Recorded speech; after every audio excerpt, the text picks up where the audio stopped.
Hello, Aries, Sun, Moon Rising, and Venus Signs. Kamusta kayo? Sana po nasa mabuti kayong kalagayan. Welcome back po sa Star Tarot. At kung bago kayo rito, welcome din po kayo. Please subscribe, like, share my videos, and leave me a comment kung nakaresonate po kayo. Thank you. Tignan natin kung anong mga messages ni Aries. First card, we have the energy of the mugwort. Ayan, so dreams, intuitive, healer. Uh, Feeling ko dito, Aries, yung parang ano kayo ngayon, yung receptivity ninyo is going to be strong. Kaya take advantage of that, no, para mapakinggan ninyo or ma-pick up agad ninyo yung mga intuitive messages, nudges na mga pinapadala sa inyo ng Divine Universe. Pwede kasi na sa ngayon maraming downloads, no, ang dadating sa inyo, guidance, diba? Gabayan sa inyo ng Divine. Kaya pay attention to your intuition. Papada rin ang iba sa inyo dito, you're also being sent messages, guidance, enlightenment, clarity, kasi maaaring kayo ay humihingi ng ganyan, pinagdarasal ninyo. And maybe, ayan, no, di na idadaan ng Divine Universe sa inyong panaginip ang mga yan. So, importante, no, importante na mag-pay attention din kayo sa inyong mga panaginip because pwedeng meron dyan mga panaginip kayo na mayroong naglalaman, no, ng mga importanteng gabay para sa inyo. Okay? Kaya, kung ano man ang napapanaginipan ninyo lately or mapapanaginipan pa lang in the next few days, make sure na kung ano man yung elements na mapapanaginipan ninyo, kung anong naalala ninyo, write them down on paper para hindi ninyo makalimutan, and then i-google ninyo yan, i-research ninyo ano yung dream meaning ng mga elements na yan para makuha ninyo kung anong ibig sabihin ng panaginip ninyo. Okay? So, some of you then dito, Aries, maaaring you are healers. Pwede rin na sa ngayon, yung mga messages na yan, yung mga intuitive messages na marireceive ninyo could be, guiding you towards the path, no, papunta doon sa pag carry out ninyo ng inyong gift, no, as a healer. So what else we have?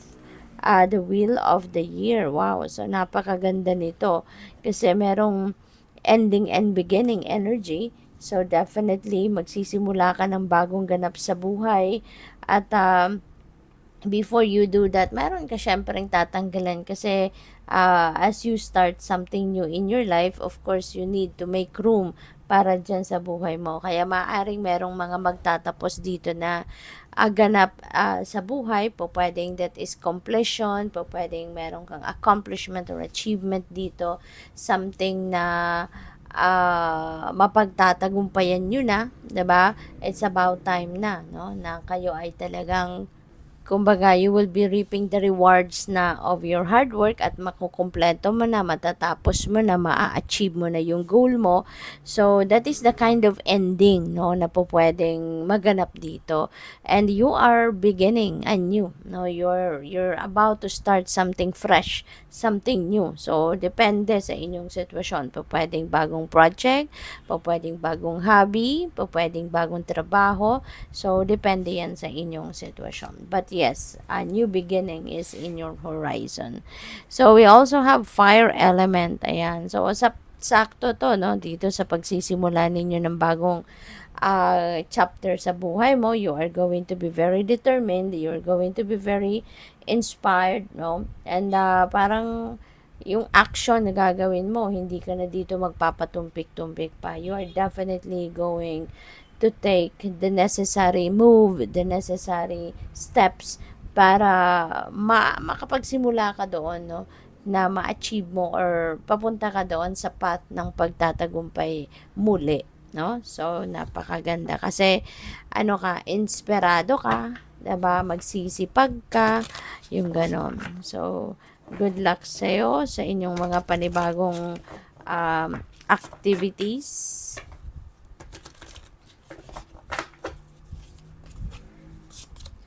So, we have Six of Inspiration. So, talagang ano to, this is, ang tawag dito, this coincides with this Wheel of the Year energy. Kasi dito may completion, 'di ba?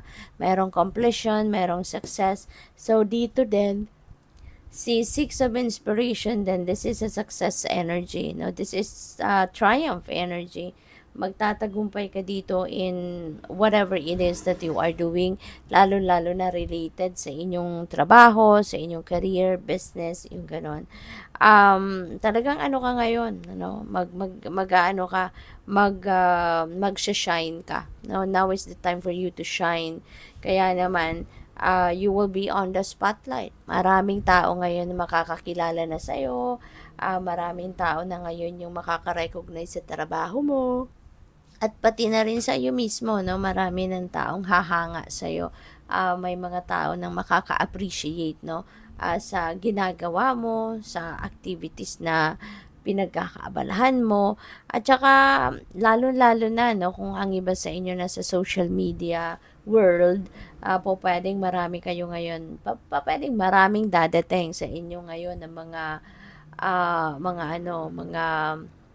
maraming dadating na mga tagahanga nyo, followers, subscribers. Prosperity will come your way as well, ano, Aries, kasi po pwedeng merong mga financial reward dito, no, na makakamit kayo. So, congrats.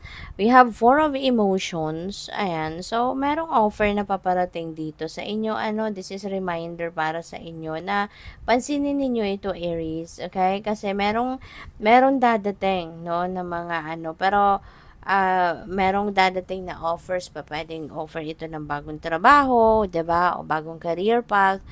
Pero parang ano, ang iba sa inyo walang gana, no? Kasalungat ito ng ganito. Or pwede rin na siguro ang iba sa inyo walang gana kasi kung ano yung ina-expect ninyo hindi dumating. No? Pwedeng may ganon. But for others of you, pwedeng dito kayo nanggagaling. No, maaaring ito yung sitwasyon ninyo in the past, no, for weeks, for months, no, for years. Maaaring ganito kayo na wala kayong gana, wala kayong amor, walang kaamor-amor sa buhay, sa mga oportunidad, yung ganon. Kasi maybe, alam mo yun, you're feeling down. Maring may mga frustrations, no, sa inyo in the past. Kaya po pwedeng ganito yung naging sitwasyon ninyo noon. But wala talagang ano permanente sa mundo, hindi ba? Things always changes, and including yung ano ninyo, yung perspective ninyo that also changes, yung pangarap ninyo nagbabago din, and yung pakaramdam ninyo nagbabago din. Kaya po pwedeng ito, you left this behind you. Now, maaring nagkaroon dito ng change of energy at kinalimutan nyo na to. Nagising din kayo sa katotohanan, ano, na kailangan ninyong bumawi sa buhay, 'di ba? Kailangan ninyong harapin ang realidad, no, na hindi lahat ng bagay talaga na gustuhin ninyo ay makukuha ninyo. So, pwedeng isa yan sa mga nag-push sa inyo para muli na bumangon sa buhay. Kaya siguro kayo nagkaroon ng mga swerteng ganyan, so, may mga dumating na kayo sa ganitong punto because of nag-take action na kayo, no? Bumangon kayo from being frustrated, from being dissatisfied with whatever happened in your life in the past. So, we also have the Queen of Inspiration. So, talagang you are definitely going to take action. Kayong-kayo ito. Si Aries, 'di ba? Fire sign kayo and you have go-getter attitude.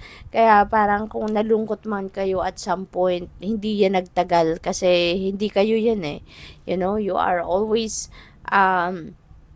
passionate about everything. Kaya kung merong kalungkutan man, meron mang frustration, hindi yan magtatagal or hindi nagtatagal yan sa damdamin ninyo, sa dibdib ninyo, sa puso ninyo. Kasi mas pinipili ninyo, no, na maging passionate kayo, mas inspired kayo, gagalaw kayo, yung ganon. At ganon, no, si Queen of Inspiration.